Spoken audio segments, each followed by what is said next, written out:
Well, good damn afternoon, Americans. Jericho Green here with you once again. Let me ask you this. Have you ever known a time when everything has been in so much chaos? The markets are all over the place. Nobody knows what to do. What are you doing to make sure that your money is safe? Precious metals, gold, silver, they've seen us through wars, depressions, and natural disasters for thousands of years. They just might be the answer now. Open a Noble Gold Investment IRA today and claim your free Silver Virtue coin. Call 877-646-5347 now and safeguard your financial future against market volatility. You guys, October 7th. I know, worst day of your life, right? So October 7th, 2023, the war kicks off in Gaza, but I think there might be an end in sight. And I mean, really close. It's probably done now. By the time you see this, it's probably already a done deal. What the hell am I talking about? It's major.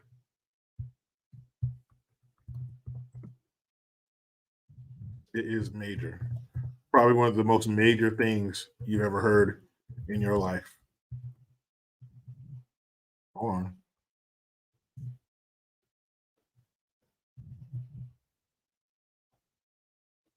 There we go. Some real shit. Hell yeah. And I'm glad that these people, this company, stepped up. You know, sometimes it's not Congress or the people that rise up and make their voices heard that stop conflict. Sometimes it's one company. Sometimes it's just one small group of people that say, hey, it's enough.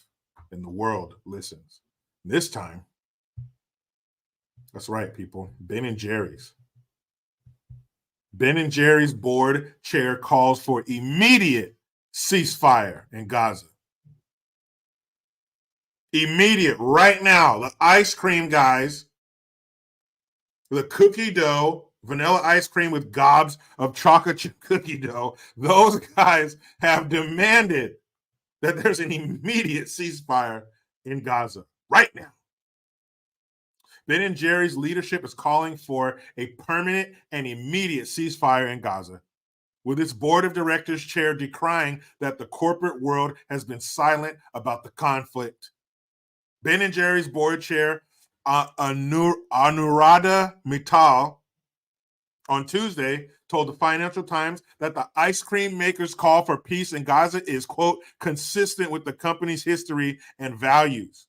The interview marks one of the few instances when a U.S. company has publicly supported an end to the Israel-Hamas war. Thank you, ice cream company.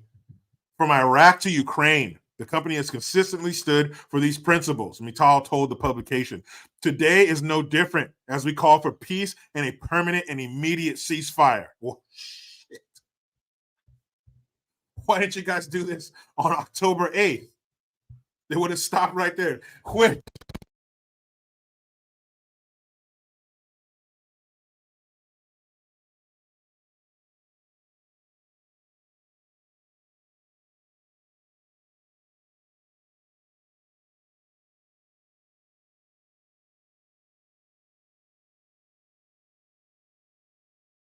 Yes, brother, the same guys who gave us Cherry Garcia.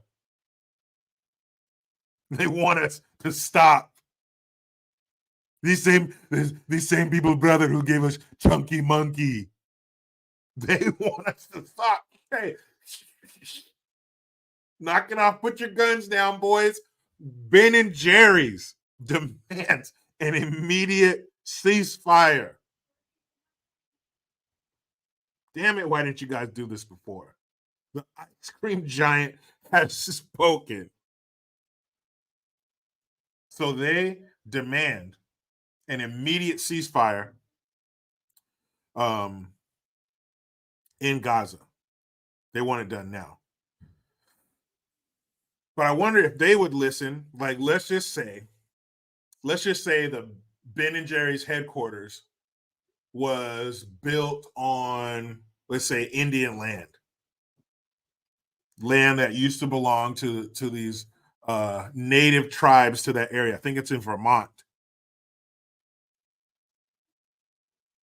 So let's just say hypothetically that their headquarters is on Indian land. So if there were a group of Indians who were demanding, "Hey, give us our land back, give us our land back," if they demanded an immediate return of their people's land, do you think Ben and Jerry's would say, "Hey, my bad, let's pack up our freezers and get out of here"?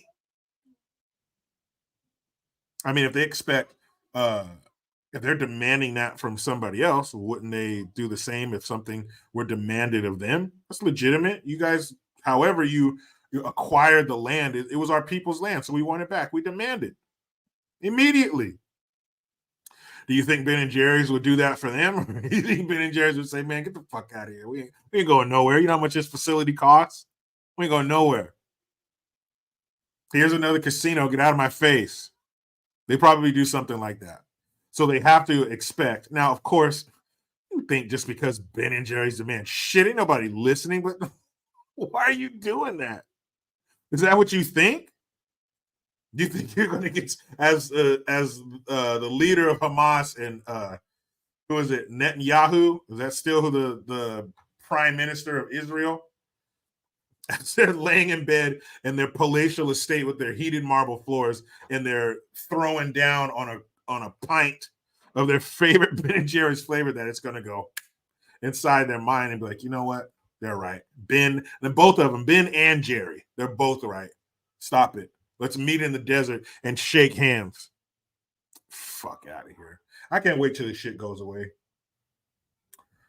And not just the conflict itself. Of course, who doesn't want that to stop? Nobody wants war and conflict around the world unless you're an elected official. But normal people, of course, you want that to stop. You don't want these innocents dying. You don't want that war being brought to their doorstep. And I've asked this question before. Why don't they go out and Israel, you get your boys. Hamas, you get your boys and go out in the desert and figure it out. Why do innocent people need to die? But that's never going to stop. They're always going to be killing each other in the Middle East. So I can't wait for it to be gone from our news cycle. I'm tired of hearing about it. I'm tired of seeing these dumbass college kids out here blocking the roads and shit, sitting Indian style singing Kumbaya during fucking rush hour.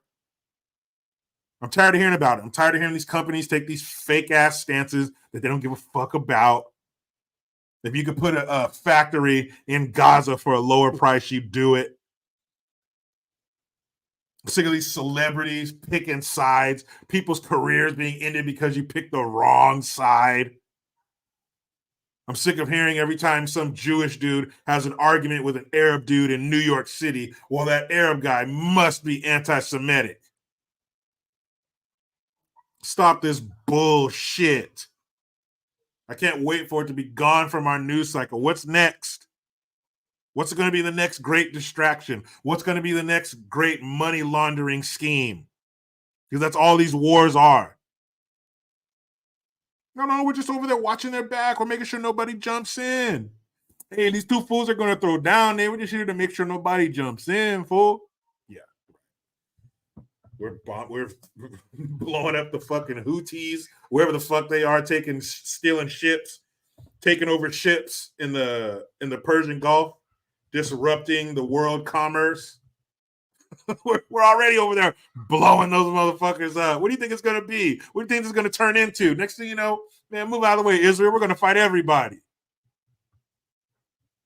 We got an election year coming up. We can't let that orange motherfucker get back in office. I don't care if millions of people die on the other side of the world. We're here to stay. We didn't forget about you, Ukraine. We didn't forget about you. I'm sure in the next couple months, maybe weeks, they'll get another tens of billions of dollars. I don't know what, to keep their pierogi shops open. Anyway, I gotta go.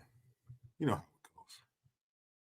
I try to be done with the left, but they just won't let me. Please subscribe, hit that notification bell, because every time it rings, a piece of shit lefty cries. Utilize the Linktree link. Make sure you get over to my new YouTube channel, Green's House. Like, subscribe, share to that shit. Hit the Teespring link to get some merch, people. I am Jericho Green. Man, I'm out.